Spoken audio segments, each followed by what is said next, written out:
بسم الله الرحمن الرحيم لا حول ولا قوة إلا بالله العلي العظيم الحمد لله رب العالمين وصلى الله على سيدنا محمد وآله الطيبين الطاهرين لا سيما بقية الله في الأرضين أجل الله تعالى فرجه الشريف. In the name of Allah, the Compassionate, the Merciful. This is session 22 and it's based on lesson 18. In the last session we started talking about some introductory points, and we said that before we discuss the priority of sensation or intellect in respect to affirmations, at-tasdiqat, we need to get familiar with some expressions, with some technical terms. And the last one was number 4, and that was regarding the mode and the matter of propositions. We said that between every subject and predicate there is a matter of preposition, maybe necessity, maybe contingency, maybe impossibility. And when this is put into words, when this is expressed, we call it mode or jahatul qadiyya, mode of proposition. And this was the last point that we discussed. Now we want to talk about the 5th point, and that is regarding the unity that exists between subject and predicate. If there is no unity, if there is no link between subject and predicate, we cannot make a proposition. But there is no single form of unity. Sometimes the unity is a conceptual unity, and sometimes the unity is existential. For example, when I say man is man, man is human being, here man, which is subject, and man or human being, which is predicate, are identical in their concepts.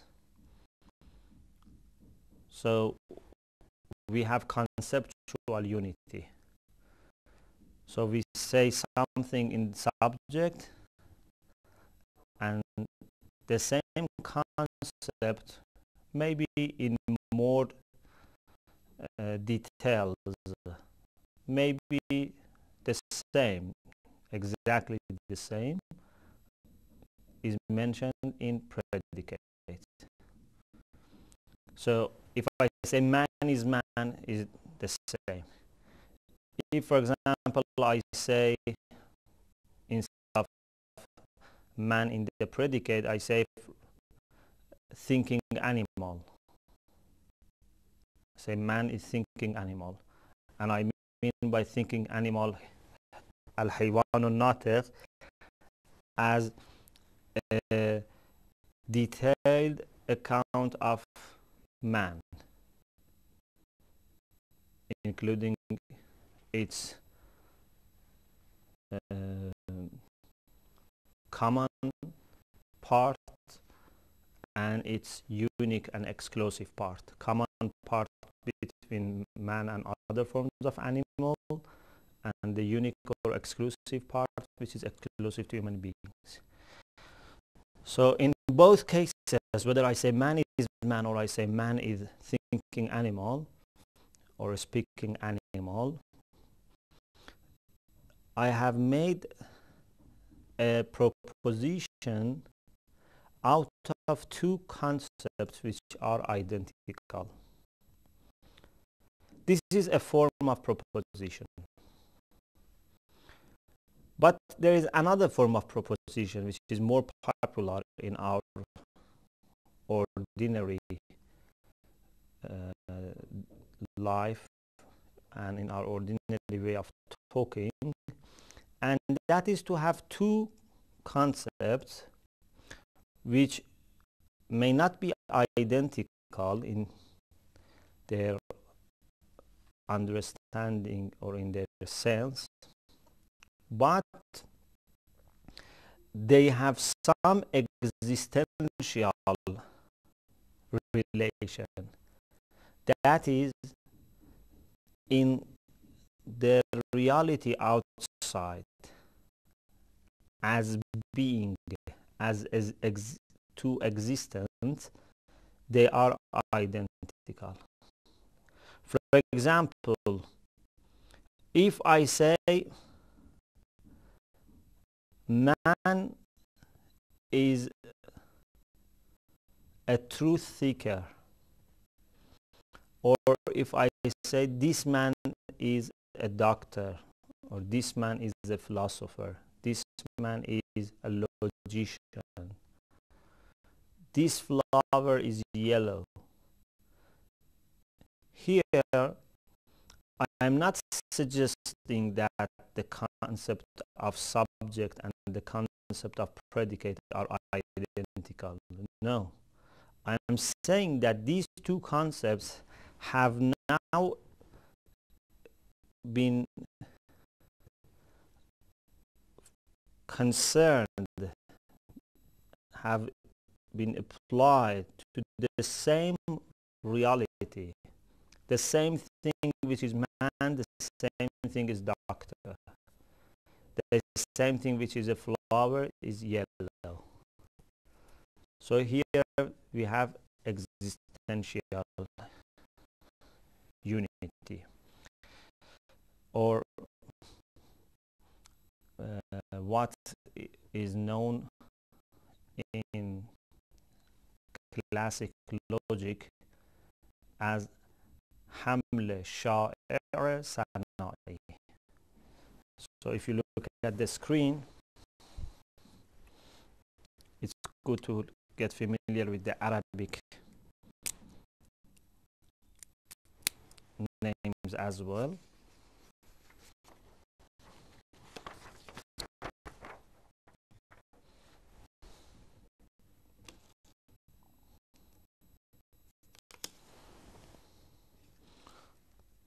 So we have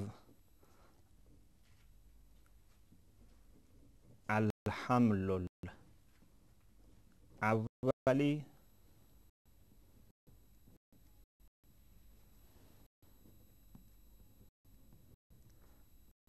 al-ham means predication, and then al-awwali,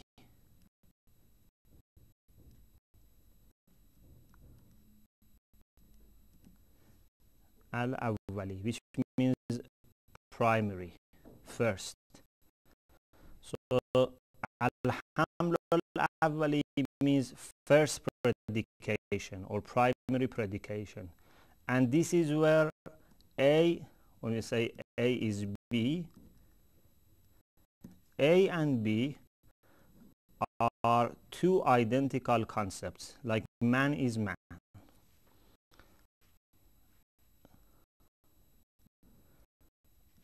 We have al-hamlu sha'i',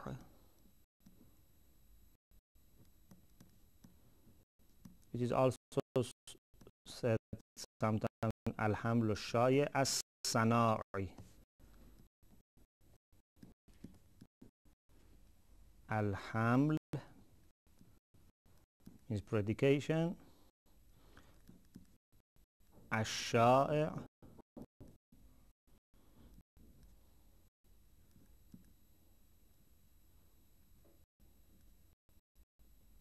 which means popular, customary, and as-sana'i.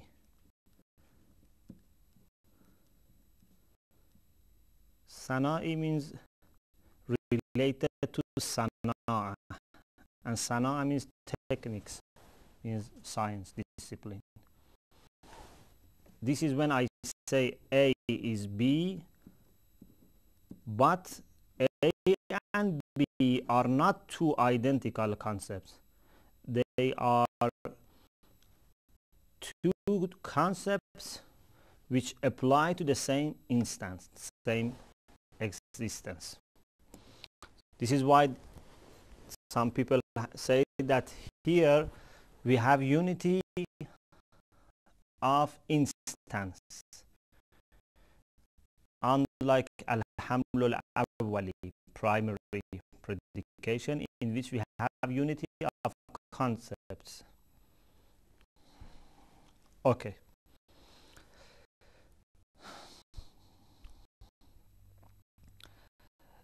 The other point that we have here is a further division of al-hamlu al-sha'i', popular or common predication. Hamlu al-sha'i' is, as we said just now, a form of predication in which we have unity of instance. Subject and predicate are two concepts which apply to the same being. So we want to say that this flower in reality, in the external world, is yellow. Okay? So this is itself further divided into two.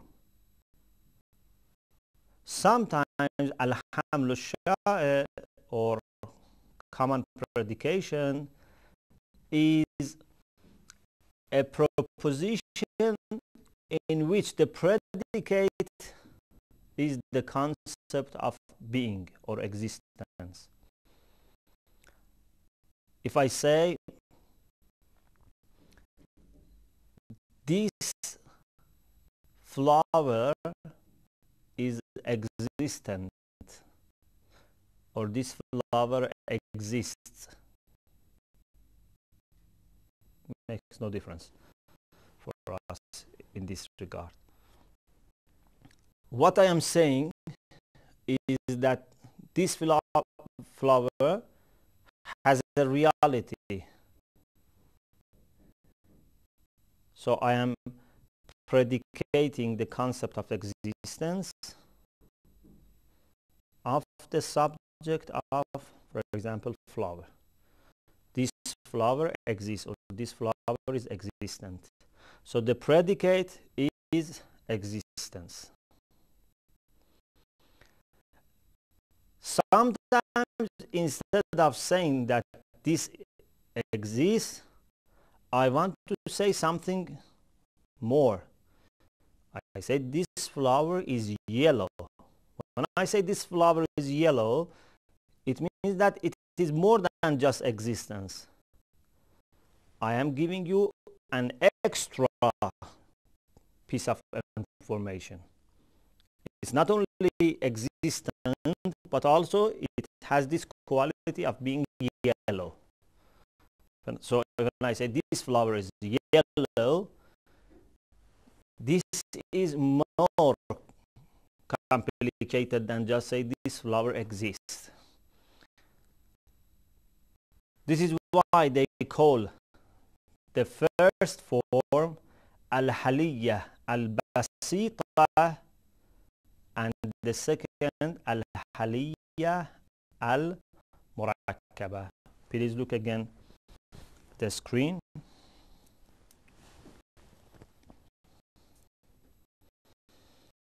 So al-hamlu al-sha'i' as-sana'i, this one. itself is divided into two. الحلية البسيطة. الحلية means something related to hal. Hal is question mark or question noun. Basita means simple. So this is simple question, and al-haliyya al-murakkaba, al-haliyya al-murakkaba, which is compound question. So if you want transliteration, al-haliyya,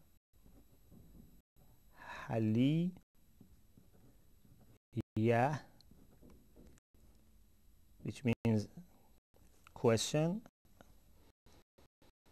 and al-basita,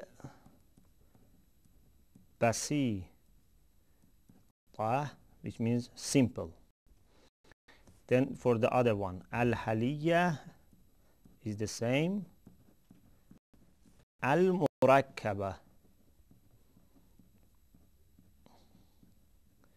which means compound, complicated.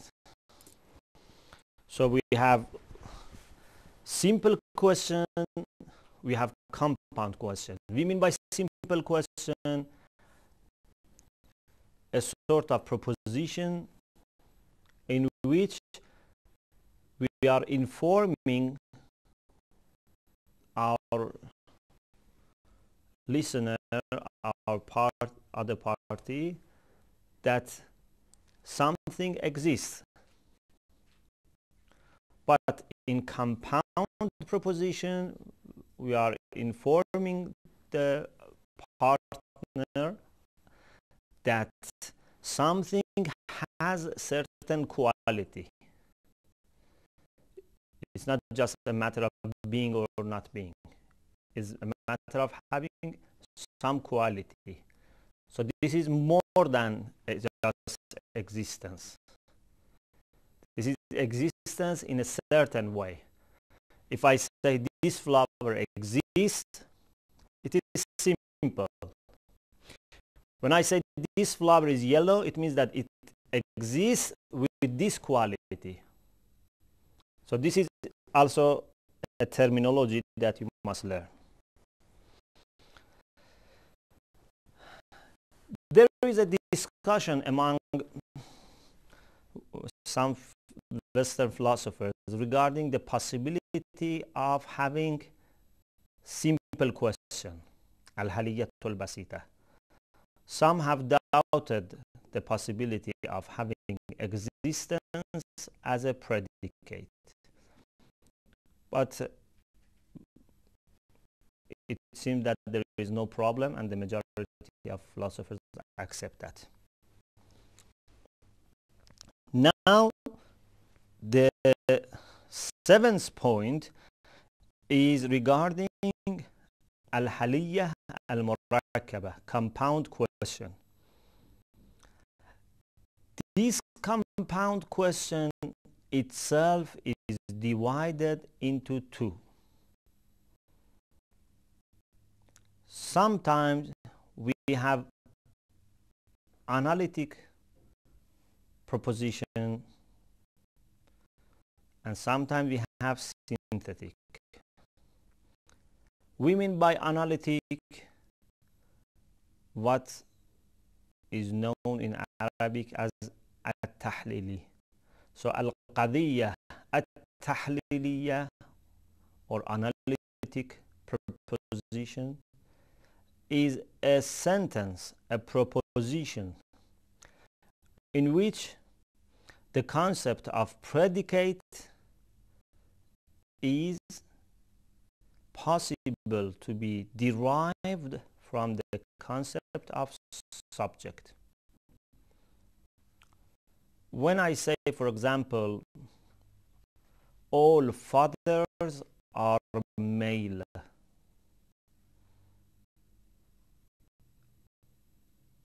it's something that we understand it very easily, because we know that part of the concept of father is to be male. You cannot be father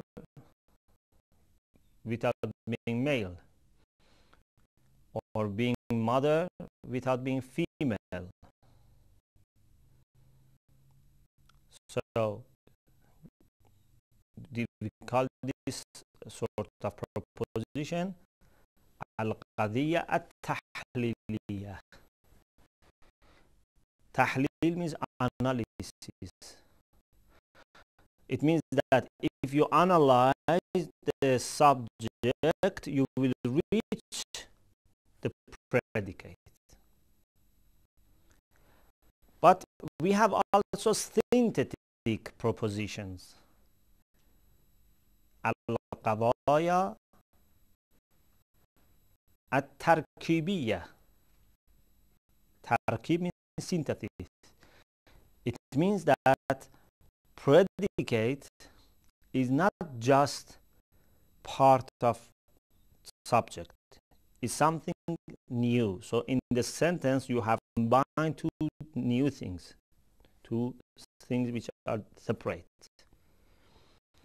If I say, for example, my father is generous. So to be generous is not a necessary part of being a father. This is unlike to be male. To be male is part of being father. But to be generous,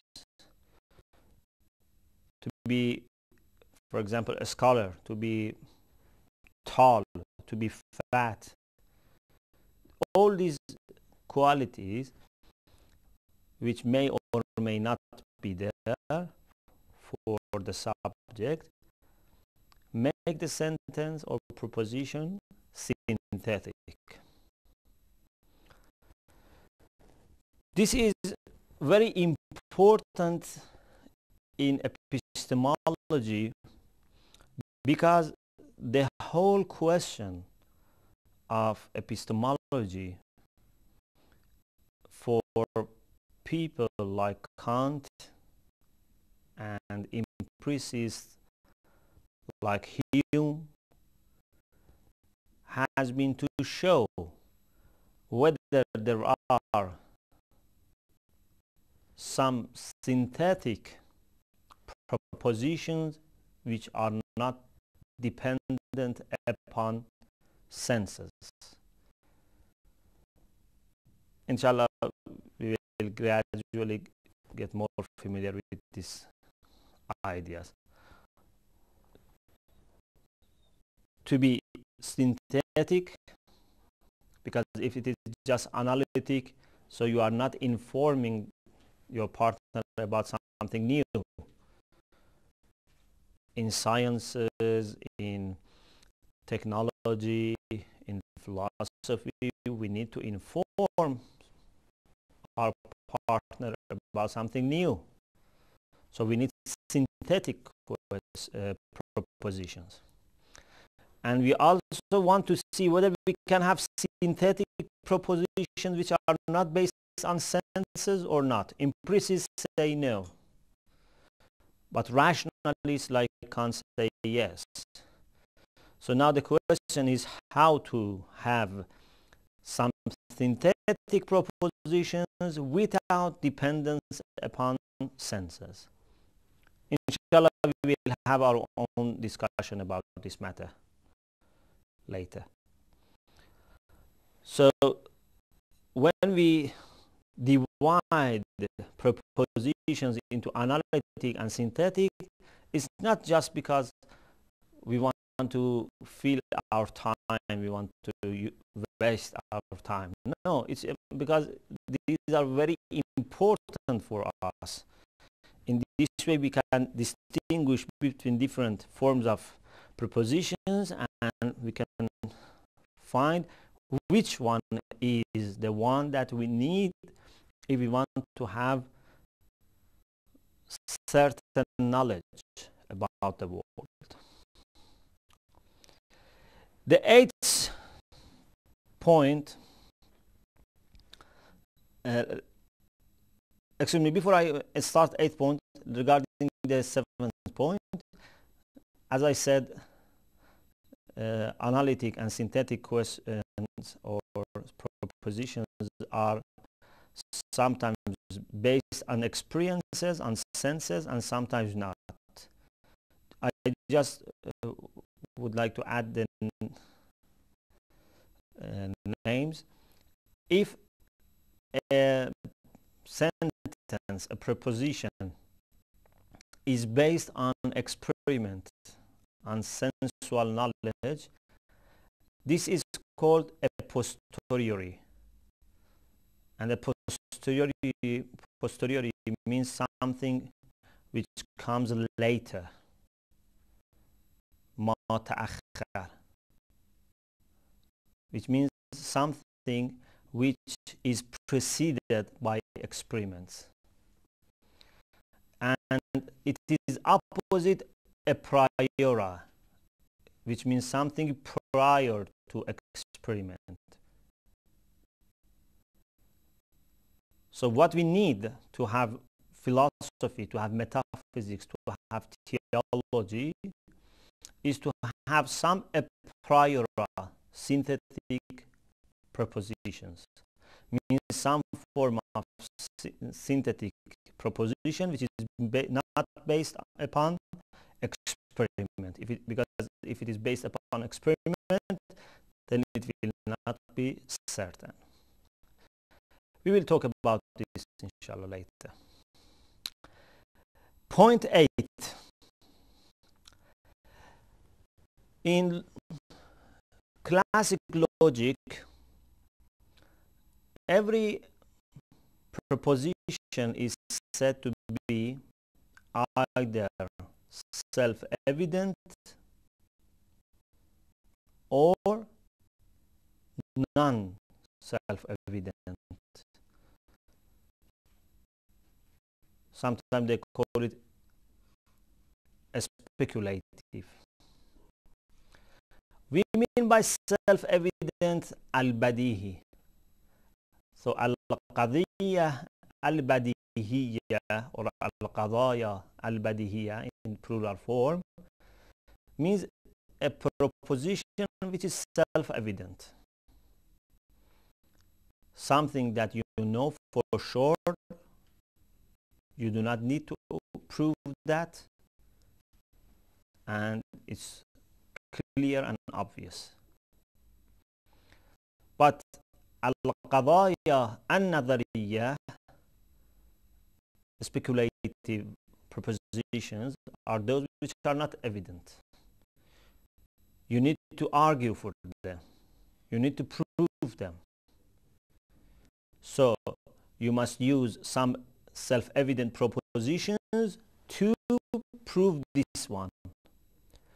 Or you may use some other speculative propositions which previously have been shown to be dependent upon self-evidence propositions. So you have self-evidence, and this is the first level. Then you have speculative propositions. Then upon this, you will have further speculative. So all speculative propositions, directly or indirectly, must end with self-evident propositions. This is something which is very clear, and we don't need that much discussion about this. What is in need of more discussion is to know more about different kinds, different types, different sorts of self-evident propositions. Usually they say that there are 6 types of self-evident propositions. Please be very careful. So in books on classic logic, they say that propositions which are self-evident are one of 6.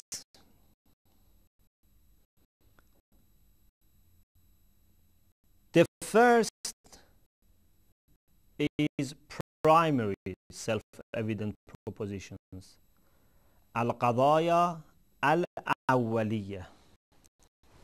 If you look at the screen again,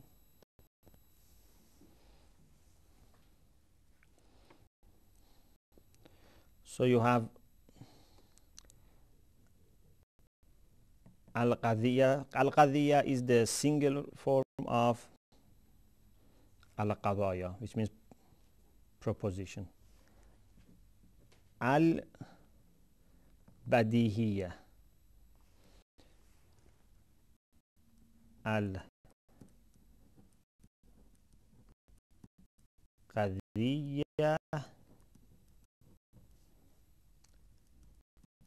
Al-badihiyya.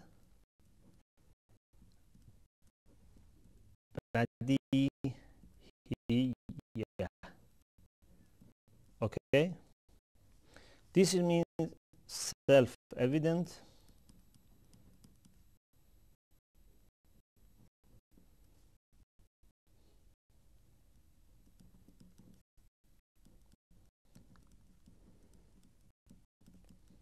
proposition.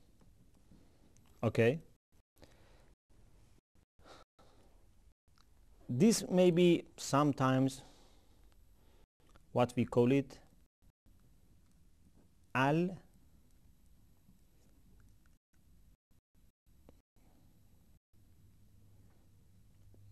sorry, this should be double, yeah. Al-awwaliyya, and the plural form is al-awwaliyat. Al-badihiyya, al-awwaliyya, which means primary.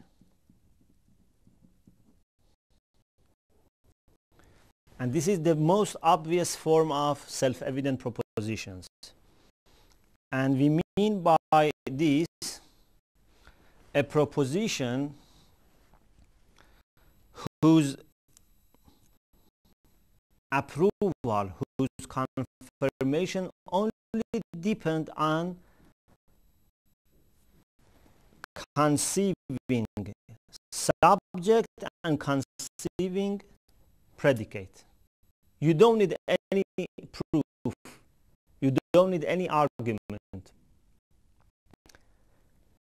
As soon as you have a clear understanding of the concept of subject and the concept of predicate, then you will confirm the relation between these two. For example,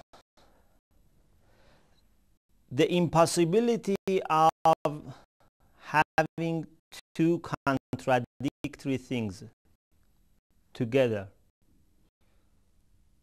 to have is and is not together. This is impossible. If someone understands the concept of contradiction and the concept of impossibility, he will, without any hesitation, without need to argue, he will approve, he will endorse, he will confirm, he will affirm that contradiction is impossible. Or, for example, if someone understands the concept of whole and the concept of part, would quickly say that every part is smaller than its whole, the whole to which it belongs, or the whole is bigger than its parts. So these are self-evident propositions, which are called al-awwaliyya, or if they are plural, al-awwaliyat, primary self-evident propositions. And if you want to define, you could say these are some self-evident propositions which do not need any argument. The only thing that we need is to conceive the subject and the predicate. As soon as we conceive them, we will have this relation established in our mind. But it's not always as easy as this. We will have also to know, to consider cases in which we don't have primary self-evident propositions. We have secondary self-evident propositions. And secondary self-evident propositions are 6.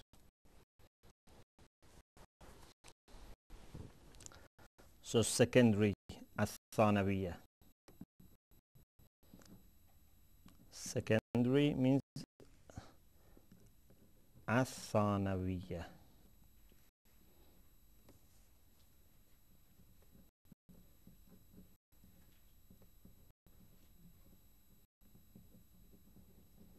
القضايا البديهية الثانوية. Okay.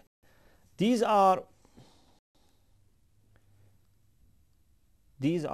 one of 6 types.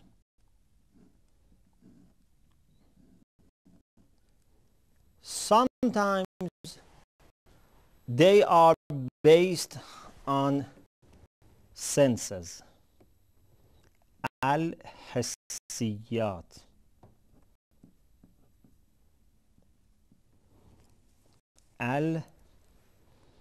الحسيات.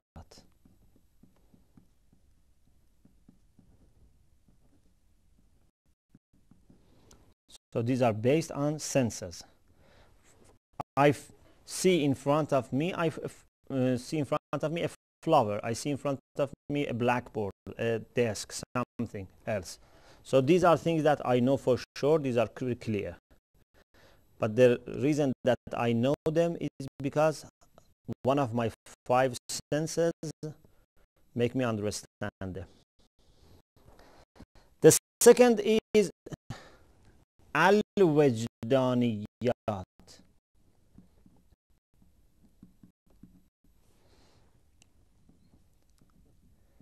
Al-wajdaniyat means something that I understand through my conscience, a sort of knowledge which is by presence. I feel happy, I feel sad, I feel sorry, I feel hopeful. These are things that I understand. These are self-evident things, but the reason that I know them is my conscience or knowledge by presence. The third is al-hadsiyat.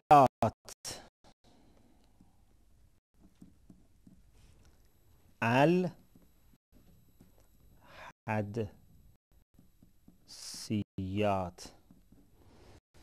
This is through a speculation. hats through a speculation. And here we mean by hats something very special. You know, sometimes you have something in your mind. Automatically something comes to your mind without you have argued or, for example, thought about it. But automatically the result comes to your mind. And it has been said that this is part of nubuwwah. This is part of prophecy. Sometimes, you know, God reveals the truth to our mind.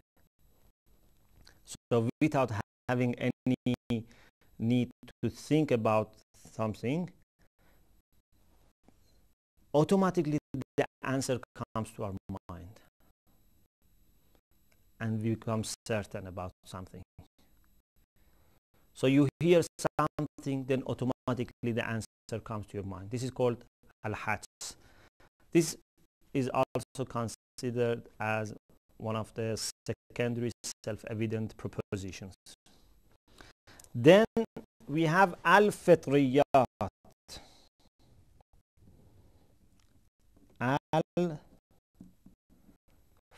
Al-fitriyat.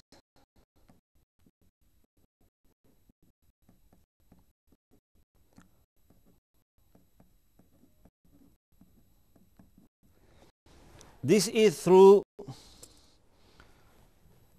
our nature. Al-fitra means a sort of creation, the way that we are created. And they mean by al-fitriyat something which is innate, something which is natural for us. And they say these propositions are those propositions whose argument, whose proof automatically comes with them. قضايا قياساتها معها. So here in these innate or al-fitri propositions, automatically you can prove something without need to think about it. Automatically the answer comes, but the answer with argument. So the argument is there. For example, if you want to argue that 2 plus 2 is equal to 4. So the argument is clear. You don't need to think about it. The other form of secondary self-evident propositions is at-tajribiyat or al-mujarrabat. Sometimes they say al-mujarrabat or at-tajribiyat.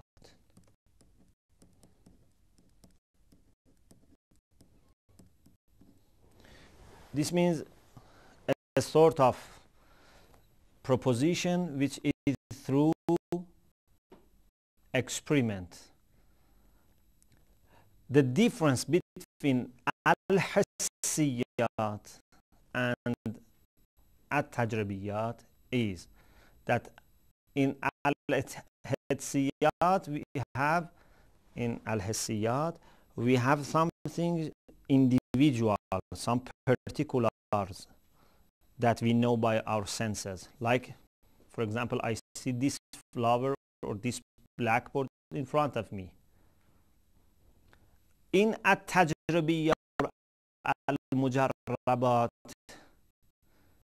they mean some universal truth. like for example, the fact that water boils in 100 centigrades. Those things which are results of sensation or experimentation, but they are also universal. And finally, al-mutawatirat.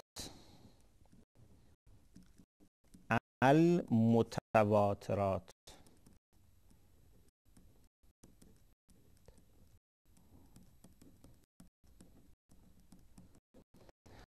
And they mean by al-mutawatirat, which has been translated by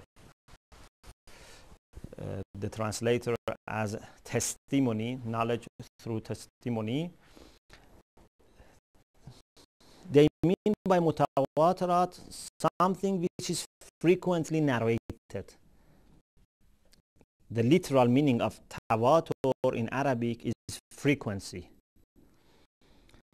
Sometimes something is so much narrated to us, so frequently transmitted to us, that we become certain about it. For example, if hundreds of people bear witness that they have seen the moon of Ramadan or the moon of Shawwal, so we will become certain. Because it's possible that one person, two person, three people, four people may make mistake or may tell lies. But when you have massive number of people, hundreds of people who do not know each other, who come from different backgrounds, who have nothing in common between themselves. So when we hear from all these people, we will become certain that the moon is viewed, is seen. This is also about hadith. You know, we have al-hadith al-mutawatir, and that is when each generation of narrators is so large in number that you cannot suppose they have made mistake or they have told lies. So this hadith becomes self-evident.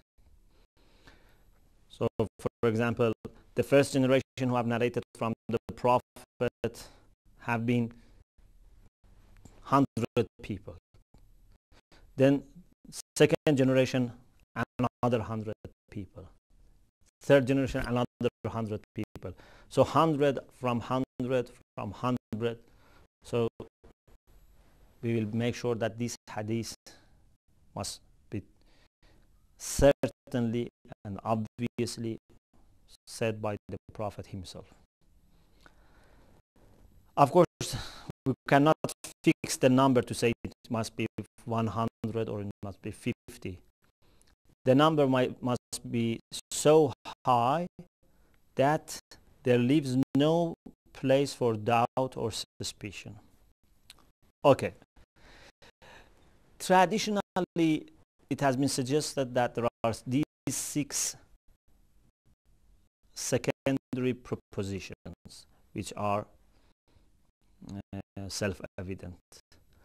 But the author has doubt about this, and he says that certainly primary propositions are self-evident, but out of these 6, he says that we accept only al-wajdaniyat, which is based on knowledge by presence, as self-evident proposition. He doesn't endorse al-hissiyat or al-tajribiyat or al-fitriyat or al-hissiyat or al-mutawatirat as something which is self-evident, which is necessarily true, which is impossible to be false. And we will discuss about this matter, inshallah, later. So the whole question here is whether, after saying all these, whether in our affirmations we are totally and entirely dependent upon our senses, upon sensation, or we may have some affirmations which depend on intellect and not sensation. So this is the question. If you remember, we had this question about notions, about ideas, about tasawwurat. And in this lesson 18, we were supposed to address this issue regarding affirmations. But we needed to know something more before we could start this. Now, this is the time in which we must focus on our main issue, and that is whether sensation or intellect is superior in regard or respect to affirmations. Some people who are empiricists or positivists, they give priority to sensations, and some people give priority to the intellect. Without going into details about their discussions, the author says that let's see what we ourselves take to be true. He says, regarding al-awwaliyat, primary self-evident propositions, it's true that we do not need sensation. So as soon as we have the subject and the predicate conceived, we can affirm whether the relation exists or not. We do not need sensation. We may need sensation so that we can be able to conceive the subject or predicate. But this is something else. For affirmation itself, we do not need any sort of sensation in respect to primary self-evident propositions. It is also true about analytic propositions, which may be a form of primary self-evident propositions. Because when we say all fathers are male or all fathers are married, so we don't need sensation, because the concept of predicate is possible to be known by analysis of subject. We don't need sensation. Our intellect is sufficient for us. The same is true about al-haml al-awwali, primary predication, in which you have conceptual unity. So you don't need for affirmation to refer to senses. The same thing is also true about al-wajdaniyat, which is based upon knowledge by presence. When I feel happy, when I feel sad, I feel sorry, I feel hopeful. We don't need sensation for affirmation. Okay, so this is also something that we can have without any need for sensation in respect to affirmation. But when I want to affirm that something exists outside, here, of course, I need perception. I need perceptual knowledge or sensational knowledge. And here, our affirmation is based upon a cooperation between our sensation and our intellect. Sensation is needed, but intellect is also important. Without having intellect involved, we cannot come to know anything, even the particular things. And this is something proved by Muslim philosophers like Allama Tabatabai, like Mullah Sadra and others, that our sensations must be supported, must be backed up by intellectual arguments and intellectual proofs. So even here we need intellect, but of course we need also sensation. The same is true about universal sensational knowledge, like every water in ordinary circumstances boils in 100 centigrade. This is universal truth, and this is also based on sensation, but it is also based on intellect. Especially whenever you have universality, whenever you have necessity, you must have some intellectual argument, because there is no way to prove universality and necessity through sensation, because sensation only informs us about individual cases. But whether all cases are like this or not, and whether it must be like this or not, is something that needs intellectual argument.